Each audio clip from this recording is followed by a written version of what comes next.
مرکز کی قلت ہے. ہمارے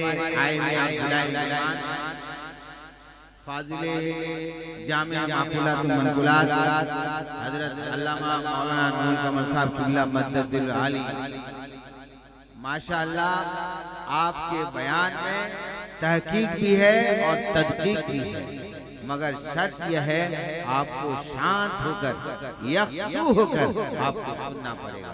حضرت کو میں دعوت دوں گا بلا تمہید کے، چونکہ وقت بہت کم ہے.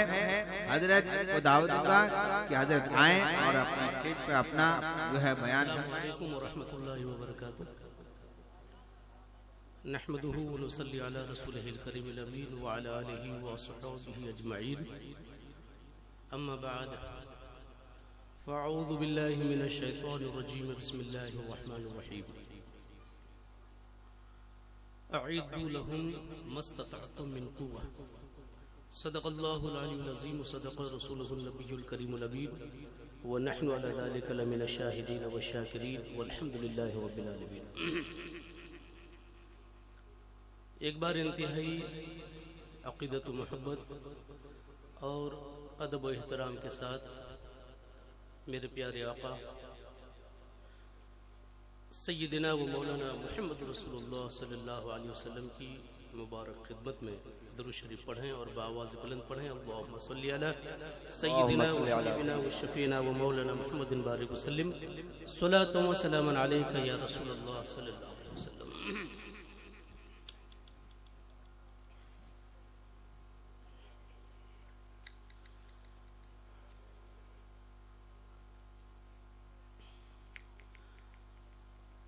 یہ جلسہ دستار حفظ و قرت ہے.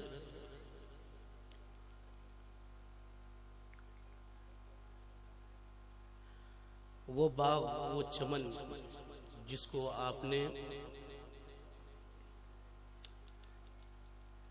مختلف مواقع میں اور ہر ضرورت کے وقت قدم سے قدم ملا کر آپ نے سینچا ہے، اسی باغ اور اسی چمن کے پھولوں کی نکہت، رنگت اور خوشبو محسوس کرنے کے لیے یہ محفل سجائی گئی. اس محفل میں کوئی لمبی تقریر نہیں کروں گا، مگر چند ایسی باتیں جو ادارے کے لیے اور ادارے کے طلباء کے لیے اور ادارے کے اساتذہ کے لیے بہت ضروری ہے.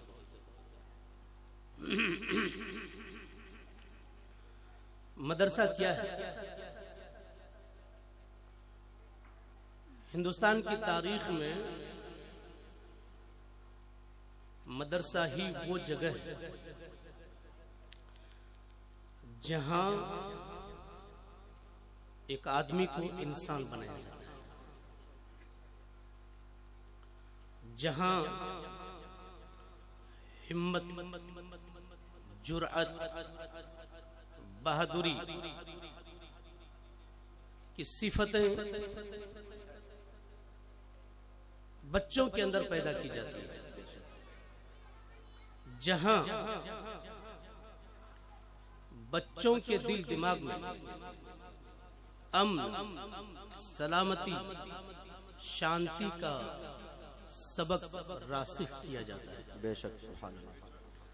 مدرسہ ہی وہ جگہ ہے جہاں جھوٹ، ظلم کی برائی بچوں کے دل اور دماغ میں بٹھایا جاتا ہے. بے شک. مدرسہ وہ جگہ ہے جہاں غلامی کے خلاف بچوں کو سبق پڑھائے جاتے ہیں. مدرسہ وہ جگہ ہے جہاں ظالم قوتوں، ظالم طاقتوں کے خلاف بچوں کو انقلابی ذہن دیا جاتا ہے. مدرسہ وہ جگہ ہے جہاں پر بڑوں کا احترام کرانا، ماں باپ کی خدمت کرنا اور چھوٹوں پر شفقت کرنا، عورتوں کو اس کے جائز حقوق دینا اور دلانا، اس طرح کے اسباق مدرسے میں پڑھائے جاتے ہیں۔ بے شک مدرسہ ہی وہ جگہ ہے جہاں پر انگریز جیسے ظالم طاقتور حکمرانوں کے خلاف سب سے پہلا فتویٰ لکھا گیا، اور فتویٰ دینے والا کوئی اور نہیں تھا، مدرسے ہی میں پڑھا لکھا ایک عالم دین جن کو ہم علامہ فضل خیر آبادی کہتے ہیں۔ بے شک سبحان اللہ۔ دلی کی جامع مسجد میں علماء اہل سنت کی میٹنگ ہوئی، انگریزوں کا ظلم بیان ہوا، ہم ہندوستانیوں پر انگریزوں کے جو مظالم تھے، اتیاچار تھے، اس کی روداد دہرائی گئی، انگریزوں کا مال، سونا، دولت، ہیرے جواہر وہ جو لوٹ کر انگلینڈ لے جا رہے تھے اس پر آنسو بہائے گئے۔ پھر فیصلہ ہوا کہ اب چپ بیٹھنے کا وقت نہیں ہے، ان کے خلاف آخری ہتھیار استعمال کیا جائے۔ پھر علامہ فضل خیر آبادی نے فتوے کے الفاظ ترتیب دیے، اور اس وقت جو بڑے بڑے جہابذہ علماء تھے انہوں نے اس فتوے پر دستخط کیا۔ پھر تو کیا تھا، ہندوستان کے ایک کونے سے لے کر دوسرے کونے تک انگریزوں کے خلاف ایک آندھی چل پڑی۔ پھر 1857 کی جنگ لڑی گئی، ایسی جنگ کہ انگریزوں کو پورے ہندوستان میں دھول چاٹنے پر مجبور کر دیا۔ آپ کو پتا ہوگا کہ رانا صاحب پیشوا جو ہندوستان کے اتہاس میں ایک نامور کردار ہے، پتا ہے اس کے قدم سے قدم ملا کر لڑنے والا مجاہد عظیم اللہ خان کون تھا؟ اسی مدرسے کی سرزمین سے وہ اٹھا تھا۔ بے شک آپ کو پتا ہے جھانسی کی رانی محترمہ کو، جس نے انگریزوں کو جنگ کے ہر محاذ پر لوہے کے چنے چبانے پر مجبور کر دیا تھا، لیکن جھانسی کی رانی ہندوستان پر قربان ہوئی تھی، لیکن اس کا کمانڈر ان چیف میر بخشش علی اس سے بہت پہلے ہندوستان پر اپنی جان قربان کر چکا تھا۔ میر بخشش علی کون تھا؟ یہ وہی تھے جن کو مولانا میر بخشش علی کہتے ہیں، اور دلی کی ایک عظیم جامعہ سے پڑھا ہوا، یعنی مدرسے کا ہی طالب علم تھا۔ سبحان اللہ۔ آپ کو پتا ہے کہ حکم چند جین جو انگریزوں کے خلاف لڑتے ہوئے اپنے بدن کے خون کا آخری قطرہ بہا دیا، لیکن اس کے قدم سے قدم ملا کر، کندھے سے کندھا ملا کر مولانا عامر علی نے ان کے بچھائے ہوئے جنگی بساط کو کامیابی کی دہلیز تک پہنچایا۔ وہ کون تھا؟ مولانا عامر علی اسی مدرسے کا پیداوار تھا۔ آپ کو پتا ہے کہ جب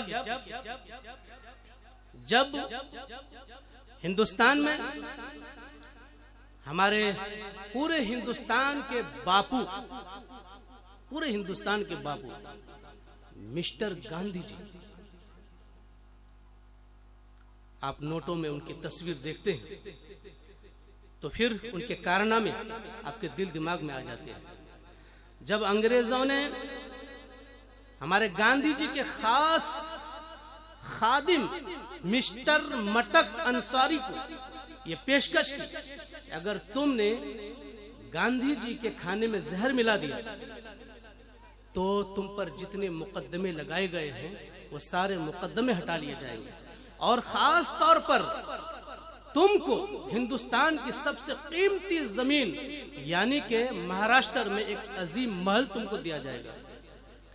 اگر تم نے ایسا نہیں کیا تو اس کے بدلے میں تم کو اور تمہارے پورے خاندان والوں کو تباہ کر دیا جائے گا۔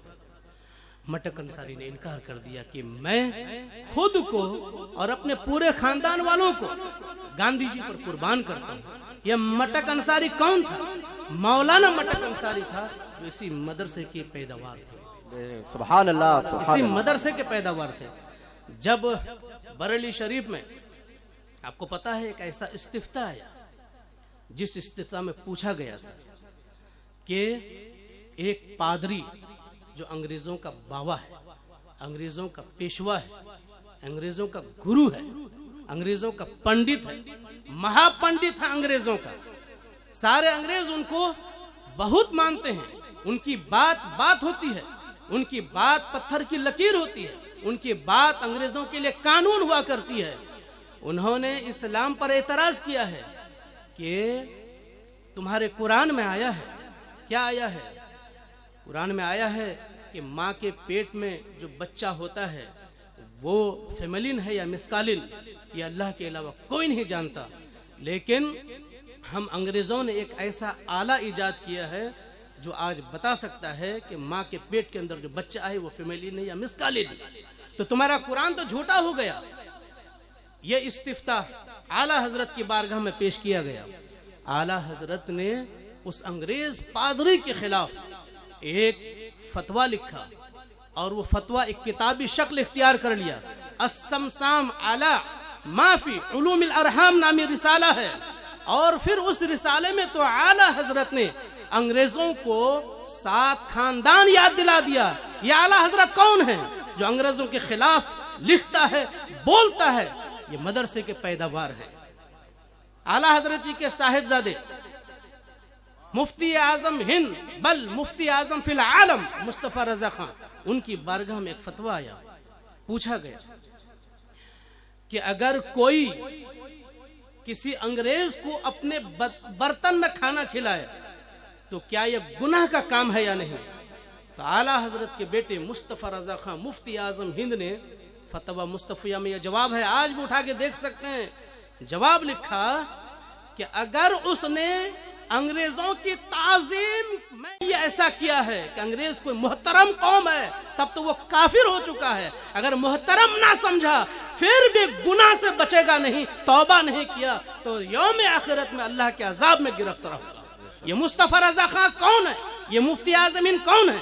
مدرسے کے پیداوار ہے. بے شک سبحان اللہ. تو مدرسے میں ظالم قوت، چاہے وہ کوئی بھی قوت ہو، اگر وہ ظالم ہے، غریبوں پر اتیاچار کرتا ہے، غریبوں کے حقوق کو مارتا ہے، غریبوں کو ستاتا ہے، تب تو پھر ایسے ہی ظالم قوتوں کے خلاف اگر کوئی بول سکتا ہے تو وہ کوئی انقلابی ہوگا، اور اگر تحقیق کریں گے تو وہ کوئی مدرسے کا مولانا ہی ہوگا. بے شک سبحان اللہ. جی مدرسے کو کم نہ سمجھا جائے. مدرسے میں حق بات پڑھائی جاتی ہے، حق بولنے کا گر سکھایا جاتا ہے. ایک بار درود شریف پڑھ لیں. اللہم صلی علی سیدنا و شفیعنا و مولانا محمد بارک وسلم، صلاۃ و سلام علیک یا رسول اللہ صلی اللہ علیہ وسلم. یہ موضوع ہی ایسا ہے کہ اگر اس پر بولا جائے تو کئی گھنٹے لگیں گے. اگر بتایا جائے کہ آخر ہندوستان کی آزادی میں علماء اہل سنت نے کیسی کیسی قربانیاں دی، کیسے کیسے کارنامے ہیں ان کے. آپ کو پتا ہے 1857 میں جب ہندوستان پر انگریزوں کا قبضہ ہوا تو سب سے زیادہ لڑے بھی علماء اہل سنت، سب سے زیادہ بھیڑے بھی علماء اہل سنت، اور سب سے زیادہ ان کا ناطقہ بند کیا ہے تو علماء اہل سنت نے. اور جب ان کا قبضہ ہو گیا ہے تو انگریزوں کے انتقام کا نزلہ بھی سب سے زیادہ علماء اہل سنت پر اترا، مدرسے کے علماء پر اترا، مدرسے کے طلباء پر اترا.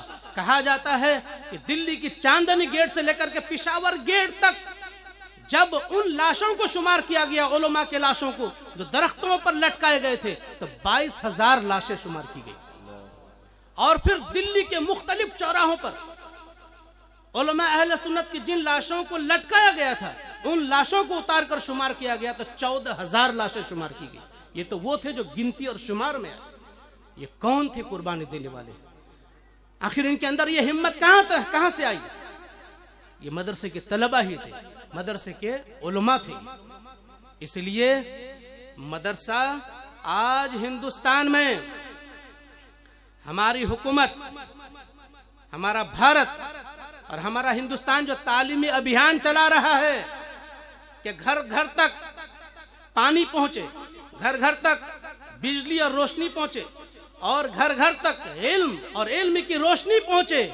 پتا ہے اگر مدرسے نہ ہوتے تو آج ہمارے حکومت ہند کو صرف ان بچوں کو تعلیم دینے کے لیے جو مدارس میں پڑھتے ہیں اور جن پر حکومت کا ایک پیسہ خرچ نہیں ہوتا تو کروڑوں روپے ان میں خرچ کرتے وہ. لیکن یہ غریب بچے جانے کہاں کہاں سے آتے ہیں اور مدرسے کے جو ذمہ دار ہوتے ہیں جانے کہاں کہاں سے 1 پیسہ 2 پیسہ وہ چندہ وصول کرتے ہیں. پھر اس کے بعد مدرسے چلاتے ہیں. مدرسے میں ایسے غریب بچے پڑھتے ہیں, ایسے غریب بچے جن کے والدین گھروں میں جا کر مزدوری کرتے ہیں, گھروں میں مزدوری کرتے ہیں اور پھر دن بھر کی محنت سے 250-300 روپے کما کے لاتے ہیں. میں بہار کا رہنے والا ہوں اور جانتا ہوں, میرا باپ بھی ایک کسان ہے, میرے چچا کسان ہے, اور اس غریبی کے دور کو میں نے دیکھا ہے کہ مہینے بھر میں میرے والد گرامی کی جو تنخواہ تھی وہ صرف اور صرف 150 روپے تنخواہ تھی. اور 150 روپے تنخواہ میں چولہا گرم کرنے کا سامان کرتے یا بچوں کے پیٹ بھرنے کا سامان کرتے, کیا کرتے وہ, لیکن ہمت نہیں ہارے میرے والدین. وہ آخر اپنے بچوں کو کسی کے گھر میں نوکر نہیں رکھا بلکہ مدرسوں میں پڑھانے کے لیے دیا, پڑھنے کے لیے دیا. بہت محنت سے پڑھائی ہوئی. پھر اس کے بعد میرے بڑے بھائی مولانا اسماعیل, جو اسماعیل تھے مولانا اسماعیل بن گئے, جو عبد المنان تھے مولانا عبد المنان بن گئے, اور یہ نور القمر مولانا نور القمر بن گئے. بے شک. اور پھر 1 پیسہ کہیں سے ہم کو مدد نہیں ملی. یہ مدرسہ ہی ہے جو مطلب علم کی روشنی گھر گھر تک پہنچانے کا یہ بیڑا اٹھائے ہوئے. حکومت کی اس تحریک میں یہ حصے دار ہے جس تحریک کا منشا ہی ہے کہ گھر گھر تک علم کی روشنی پہنچے. اس لیے مدرسوں کی حفاظت نہ صرف یہ کہ علماء کی ذمہ داری ہے, نہ صرف یہ کہ مسلمانوں کی ذمہ داری ہے, بلکہ مدرسوں کی حفاظت ہمارے حکومت ہند کی بھی ذمہ داری ہے. نعرہ تکبیر, حکومت ہند کی نعرہ بھی ذمہ داری ہے. تکبیر, نعرہ رسالت, نعرہ رسالت. حضرت علامہ مولانا نور القمر صاحب قبلہ. یہ جو مدرسے ہیں یہ مدرسے کے دروازے کبھی بند نہیں ہوتے. مدرسے کے دروازے 24 گھنٹے کھلے رہتے ہیں. جب چاہے آپ دستک دیں, جب چاہے ان کے حساب و کتاب کی جانچ کر سکتے ہیں, جب چاہے آپ ان کے ہمارے بچوں کے علمی لیاقت کی جانچ کر سکتے ہیں, جب چاہے آپ یہ جانچ کر سکتے ہیں کہ یہاں پر کیا پڑھاتے ہیں, کیا پڑھائی ہوتی ہے, یہ جانچ کر سکتے ہیں کہ یہاں کی آمدنی کہاں سے آتی ہے اور کن کن مصارف اور مدوں میں خرچ ہوتا ہے. کبھی بھی یہ دروازے بند نہیں ہوئے, کبھی بھی بند نہیں ہوئے. 1-1 پیسے کا ریکارڈ رکھا جاتا ہے. اس لیے ہمارے مدارس کے مستقبل کی حفاظت, اس کے فیوچر کی حفاظت ہم سب کی ذمہ داری بنتی ہے. ایک بار درود شریف پڑھیں, اللہم صلی علی سیدنا و حبیبنا و شفیعنا و مولانا محمد بارک وسلم, صلاۃ و سلام علیک یا رسول اللہ صلی اللہ تعالی علیہ وسلم. آپ کو پتا ہے کہ جب ایک مرتبہ کوئی ایسا سمیلن تھا جس میں ہر مذہب کے لوگ اور اہل علم آئے ہوئے تھے. ہندو بھائیوں کی طرف سے ان کے پنڈت جی آئے ہوئے تھے, ہمارے مسلمانوں کی طرف سے مولوی جی آئے ہوئے تھے, اور عیسائیوں کی طرف سے اہل چرچ کی طرف سے جو فادر تھے وہ آئے ہوئے تھے. یعنی ہر دھرم کے گرو وہاں آئے ہوئے تھے. جب گفتگو ہوئی, آپسی بھائی چارگی کی گفتگو ہوئی, تو میں نے بتایا کہ ہندوستان میں جو بھی بادشاہ بنا یا نواب بنا ہے یا وہ سلطان بنا ہے یا راجہ بنا ہے, ان کو زمین سے محبت تھی, علاقوں سے محبت تھی. کسی کے دین دھرم سے ان کو کوئی مطلب نہیں تھا, چاہے وہ باہر سے آنے والے ہوں, چاہے یہاں اسی زمین سے وہ اٹھے ہوں. ان کو زمین چاہیے تھی, ان کو دولت چاہیے تھی. یہی وجہ ہے کہ میں نے جب ہمارے مہاراشٹر کے مہاپروش ہمارے شیواجی کی بہادری کی بات کی تو میں نے بتایا کہ ایک جنگ میں وہ گئے ہوئے تھے, تو انہوں نے یہ صاف اعلان کیا تھا کہ یہاں جنگ تو ہو رہی ہے مگر کسی بھی عورت کی عزت و آبرو پر نہ ہاتھ ڈالا جائے. اور آپ کو پتا ہے اس جنگ میں کمانڈر ان چیف جو ہمارے مہاراج شیواجی کی طرف سے ایک مسلم کمانڈر چیف تھا وہ. اور جب اسی جنگ میں پتا چلا کہ ایک دوران جنگ قرآن کی بے حرمتی ہو گئی, تو قرآن کی بے حرمتی کرنے والے سپاہی کو دنڈ دیا ہمارے مہاراجا شیواجی نے. جب اس واقعہ کو میں نے اس محفل میں بیان کیا تو سب حیران رہے تو انہوں نے کہا کہ کیا آپ نے یہ کسی نعرہ تکبیر، ہندوستانی نعرہ اتہاس کی رسالت۔ کتاب میں پڑھی ہے؟ تو میں نے کہا اتہاس کی کتاب میں نے نہیں پڑھی ہے، بلکہ ہمارے مدرسوں میں سچی تاریخ پڑھائی جاتی ہے، مدرسوں میں سچی تاریخ پڑھائی جاتی ہے، بہادروں کی بہادری پڑھائی جاتی ہے۔ یہ ہمارے مدرسے ہیں، ان مدرسوں کی عظمت پر اور ان مدرسوں کی شان و شوکت پر کبھی بھی انگلی نہ اٹھائی جائے۔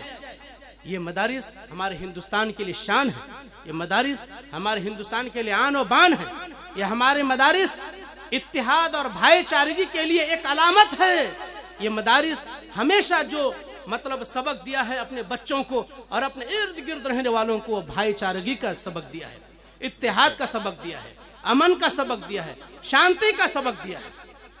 اسی لیے میں مدرسے میں پڑھنے والے تمام طلباء سے یہ گزارش کروں گا کہ آپ جہاں بھی رہیں ہمت کے ساتھ، حوصلے کے ساتھ، صحت اور تندرستی کے ساتھ، جسمانی صحت کے ساتھ اور فکری صحت کے ساتھ رہیں۔ کسی سے کوئی ڈر، کسی سے خوف کھانے کی ضرورت نہیں ہے۔ جہاں بھی رہیں اپنے دین کی بھی حفاظت کریں، اپنے وطن کی بھی حفاظت کریں، اپنے سرحدوں کی حفاظت کریں، اور ہر وہ عناصر جو ہمیں توڑنے کا کام کرے، آپ ایسے عناصر کو تشت بام کریں۔ ہمارے ملک کی خدمت کرنا ہمارا مذہبی ذمہ داری ہے، بے شک مذہبی ذمہ داری ہے۔ اور یاد رکھیے گا، ہر وہ چیز جو آپ کو ڈر میں مبتلا کرے، ایسے ڈر اور اسباب ڈر سے آپ بچیں۔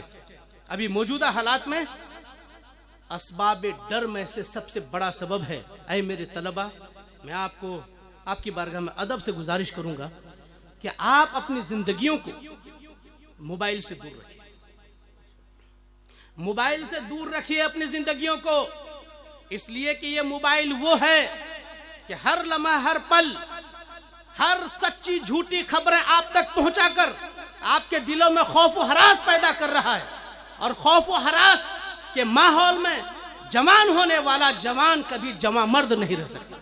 یہ میرا تجربہ ہے۔ میں نے حکیم ابن سینا کا ایک واقعہ کتاب الشفا میں پڑھی ہے۔ کتاب الشفا یہ عربی زبان میں یہ فلسفے کی ایک عظیم کتاب ہے، آج میرے پاس موجود ہے الحمدللہ، آپ آ کے دیکھ سکتے ہیں۔ انہوں نے ایک ریسرچ کی۔ ریسرچ کیا ہے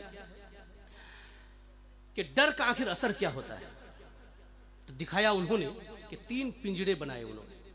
ایک پنجڑا جس میں بھیڑیا رکھا، بیچ میں ایک پنجڑا رکھا جس میں بکری کا بچہ جس کو میمنہ کہتے ہیں اس میں رکھا، بالکل چھوٹا بچہ، اور لاسٹ میں ادھر ایک دوسرے بکری کے بچے کو رکھا۔ بیچ کے پنجرے میں جو بکری کا بچہ تھا وہ سوتے جاگتے اٹھتے بیٹھتے ہر پل بھیڑیے پر اس کی نگاہ پڑتی، اور بھیڑیا کون ہے؟ بکریوں کا دشمن، چیر پھاڑ کے کھا جاتا ہے، تو بھیڑیے پر اس کی نگاہ پڑتی تھی۔ اور بیچ والے پنجرے کے ادھر لاسٹ پنجرے میں جو بکری کا بچہ تھا، ان کی نگاہوں کے سامنے بھیڑیے کا خوفناک چہرہ نہیں تھا۔ وہ بھی صبح شام کرتا تو تھا، لیکن اس کے سامنے بھیڑیے کا خوفناک چہرہ نہیں تھا۔ یہ ترتیب وار 3 پنجرے رکھے گئے تھے۔ 1 سال کے بعد جب دونوں بکری کے بچوں کا جائزہ لیا گیا تو بیچ والا بکری کا بچہ انتہائی دبلا پتلا ہو کر جوان ہوا، آخر کار وہ مر گیا۔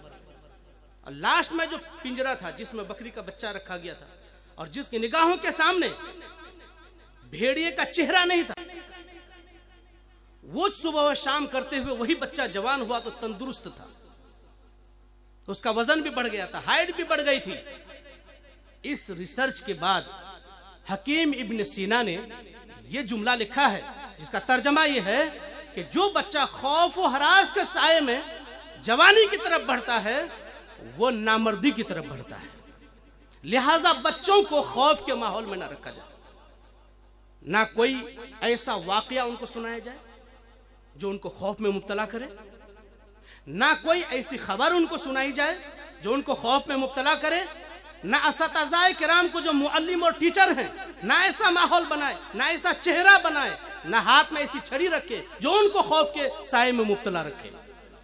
بالکل پیار محبت، چونکہ وہ ماں کی ممتا چھوڑ کے آیا ہے، باپ کا پیار چھوڑ کے آیا ہے، اپنے بڑے بھائی کا سایہ چھوڑ کے آیا ہے، وہ سب کچھ ایک استاد کے اندر دیکھنا چاہتا ہے، ماں کی ممتا، باپ کا پیار، بھائی کا سایہ، سب کچھ دیکھنا چاہتا ہے۔ اسی امید پر بچوں کے ماں باپ اپنے جگر کے ٹکڑوں کو اساتذہ کے حوالے کر کے جاتے ہیں، اسی لیے وہ بچوں کے لیے ماں بھی بن کے رہے، باپ بھی بن کے رہے، بڑا بھائی بھی بن کے رہے، ہاں غلطیوں پر تنبیہ بھی کرتے رہے جی، لیکن خوف کا ماحول ان کے سامنے نہ پیدا کرے۔ اللہ مطلب چلائے آگے بس جی اور طلباء سے میں گزارش کروں گا اور اساتذہ کرام سے میں گزارش کروں گا کہ بچوں کو ہمیشہ بھول بھلیا میں نہ رکھا جائے، جو کچھ ہو۔ یار بھائی میں نعت خواں نہیں ہوں یار،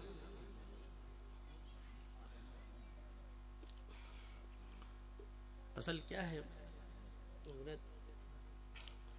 ہم خطیب لوگ تو سوتے رہتے ہیں، کتاب تو پڑھتے نہیں، جو حدیثیں ہم کبھی سناتے ہیں تو وہ ایسے یاد ہو جاتی ہے ہم لوگوں کو، اور قرآن کی آیتیں اور ترجمہ جو ہم سناتے ہیں آیت نمبر کے ساتھ، سورت نمبر کے ساتھ، پارا نمبر کے ساتھ، وہ ایسے ہی ہم لوگوں کو یاد ہو جاتی ہے، اور حدیث کی کتاب کا نام، جلد کا نام، صفحہ کا نام، حدیث نمبر جو ہم سناتے ہیں تو بس دعوت میں اڑاتے اڑاتے ہمیں یہ چیزیں آ جاتی ہیں، اور نعت خواں صاحب ایک ایک مصرع یاد کرنے میں مہینوں لگا دیتے ہیں، اور جب آپ کے سامنے نعت پڑھتے ہیں تو آپ کو لگتا ہے کہ واہ انہوں نے تو محنت کی ہے، اب ان پر لٹاؤ کرو، اور یہ ہمارے خطیب صاحب تو بس سوتے رہتے ہیں۔ کسی بھی خطیب کو خطابت کے دوران میں نے نہیں دیکھا کہ آپ ان کی حوصلہ افزائی کریں، ارے سبحان اللہ بھی پیٹ داب کے نکلوانا پڑتا ہے آپ سے، سمجھ رہے ہیں؟ جس طرح بچوں کے ناک صاف کرتے ہیں امی جی چھینکو چھینکو، ویسے ہی آپ کے سبحان اللہ کو ناک اور منہ سے نکالنا پڑتا ہے زبردستی۔ یہ تو پیسے کی بجانے دیجیے، میں یہ نہیں کہتا، مطلب آپ کا میں بتا رہا ہوں کہ آپ کے داد و دہیج کا طریقہ کہ آج 20 روپے آیا ہے، میں تقریباً 22 سال سے خطاب کر رہا ہوں، 22 سال سے پڑھا رہا ہوں، اور 22 سال میں آیا ہے 20 روپے، سال میں 1 روپیہ۔ اللہ تبارک و تعالیٰ جس نے بھی بھیجا ہے اس 20 کے بدلے میں 20 کروڑ عطا کرے اللہ تبارک و تعالیٰ۔ اور طلباء سے گزارش کروں گا کہ آپس میں ایک سچا ماحول بنائیں، جھوٹ سے آپ کو نفرت ہونی چاہیے، اور جہاں بھی بڑے رہیں آپ بڑوں کا سمان کریں، جہاں بھی آپ کے سینئر لوگ رہیں آپ ان کی محفل میں ہرگز شریک نہیں ہوں گے۔ 2 سینئر اگر آدمی باتیں کر رہے ہیں آپ ان کی محفل سے دور رہیں گے، اور اگر کچھ سینئر لوگ یا اساتذہ ہوں یا بچوں میں کچھ سینئر ہیں، اگر وہ آپس میں کچھ گفتگو کر رہے ہیں، اگر کوئی جونیئر طالب علم یا جونیئر بچہ آپ کے درمیان آ جائے کسی ضرورت سے، تو آپ اپنی گفتگو موقوف کر کے بڑی شفقت کے ساتھ ان کی گفتگو سنیں گے، آپ نظر انداز نہیں کریں گے ان کو، نظر انداز نہیں کریں گے ان کو، یہ ضرور ماحول بنائیے۔ اور پھر جب بھی ہو حقیقت بیانی سے کام لیجیے۔ حقیقت بیانی آپ کو بتاؤں، ابھی کسی مدرسے میں کچھ طلبہ جو ہے دیوار کے اس پار نہا رہے ہیں، اور دیوار کے اس پار جو ان کے استاد جی نہا رہے تھے، تو اچانک کوئی چیز گرنے کی آواز آئی، تو ایک طالب علم نے پوچھا کہ حضرت کیا چیز گری؟ تو استاد جی نے کہا کہ عزیزم کپڑے گرے ہیں اس لیے آواز آئی۔ ایک طالب علم نے پوچھا کہ حضور یہ تو آواز بہت بڑی تھی، اگر کپڑے گرتے تو اتنی آواز نہیں ہوتی۔ اب ٹیچر کا جواب سنیں، ٹیچر کہتے ہیں کہ بچے اصل کپڑے کے اندر میں بھی تھا، کپڑے کے اندر میں بھی تھا۔ اب کیا ہوا؟ بچے کے دل میں کیا بات آئی ہوگی؟ اس طرح سے اگر بچوں کو بھول بھلیا میں رکھنے کی کوشش کی جائے گی تو اگر کسی بڑے نے یہ حرکت کی ہے ماں باپ کی شکل میں تو ماں باپ کا اعتماد دل سے اتر جائے گا۔ اگر استاد ایسا کرے تو استاد کا احترام نکل جائے گا، کوئی بڑا بھائی ایسا کرے تو بڑے بھائی کی بات پر اعتماد نہیں رہے گا۔ اسی لیے جو واقعہ جیسا ہو ویسے ہی آپ طلباء کے سامنے پیش کریں گے، یہ میری گزارش ہے۔ ایک بار درود شریف پڑھ لیں، اللہم صلی علی سیدنا و حبیبنا و شفیعنا و مولانا محمد بارک وسلم صلاۃ و سلام علیک یا رسول اللہ۔ دیکھیے جو شہر ہوتے ہیں یا بالکل دیہات کا علاقہ ہوتا ہے، ان دونوں جگہوں میں مدرسہ چلانا بہت آسان ہوتا ہے۔ جو شہر ہوتے ہیں وہاں غریب کم ہوتے ہیں، اب جو اہل ثروت ہے اپنی زکوٰۃ اور فطرے کی رقم کہاں لے جائیں گے؟ تو بس اپنی فلیٹ کے نیچے جو مدرسہ ہوتا ہے وہاں وہ رقم پہنچ جاتی ہے، تعاون ہو جاتا ہے، پھر یہیں رکھ دیں، تعاون ہو جاتا ہے اور مدرسہ ٹھاٹ سے چلنے لگتا ہے۔ اور اگر بالکل گاؤں کھیڑی کا علاقہ ہے جہاں کھیتیاں ہوتی ہے تو سال بھر میں مطلب دھان کی کھیتی کے وقت دھان وصول ہو جاتا ہے، اور گیہوں کی کھیتی کے وقت گیہوں وصول ہو جاتا ہے، پاٹ کی کھیتی ہوئی تو پاٹ وصول ہو جاتی ہے، پھر اس کے بعد جو ہے مدرسہ چلنے لگتا ہے۔ لیکن مدرسہ اگر ایسی جگہ ہو جس طرح کے دارالعلوم امام اعظم ابو حنیفہ ہے، نہ یہاں پر بڑی بلڈنگیں ہیں نہ لمبی چوڑی کھیتیاں ہیں، تو ایسی جگہوں میں مدرسہ چلانا دراصل مدرسہ چلانا ہے۔ مدرسہ چلانے والا ہی سمجھ سکتا ہے کہ کس طرح ان کو مدرسے کے اس باغ اور چمن کو سینچنے کے لیے خونے جگر دینا پڑتا ہے۔ ان کو زندگی کے قیمتی لمحے وہ دیتے ہیں، بچوں کے لیے ہو یا پھر مدرسے میں جو خرچ ہوتا ہے اس کے لیے۔ اس لیے میں اس علاقے کے جتنے بھی ہمارے مسلمان بھائی ہیں یا اس علاقے میں رہنے والے جتنے بھی ہمارے ہندوستانی بھائی ہیں، اس مدرسے کو اپنا مدرسہ سمجھیں۔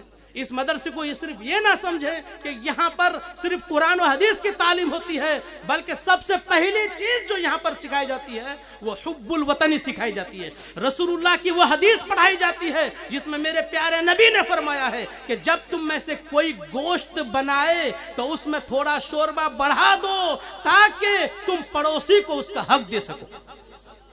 پڑوسی تک گوشت کی خوشبو کے ساتھ تھوڑا سالن بھی وہاں تک پہنچا سکو۔ مدرسے میں یہ تعلیم دی جاتی ہے۔ لہٰذا اس علاقے کے تمام ہندوستانی بھائیوں سے میں ریکویسٹ کروں گا کہ اس مدرسے کا ہر طرح تعاون کریں۔ مدرسہ چلانے والے ہمارے حضرت علامہ و مولانا حافظ اور قاری بدیع الزماں صاحب جو رات و دن ایک کر کے مدرسے کو سینچنے میں لگے ہیں، آپ ان کا تعاون کریں، ان کا دست و بازو بنیں اور ان کی قوت اور ان کی نصرت اور ان کی حمایت کا سامان بنے۔ اللہ تبارک و تعالی مدرسے کے بچے اور مدرسہ کے ناظم اعلیٰ حافظ و قاری بدیع الزماں صاحب اور مدرسے کے جتنے معاونین ہیں، اللہ تبارک و تعالی سب کے گھر آنگن میں روشنی عطا فرمائے۔ وآخر دعوانا والحمد للہ رب العالمین۔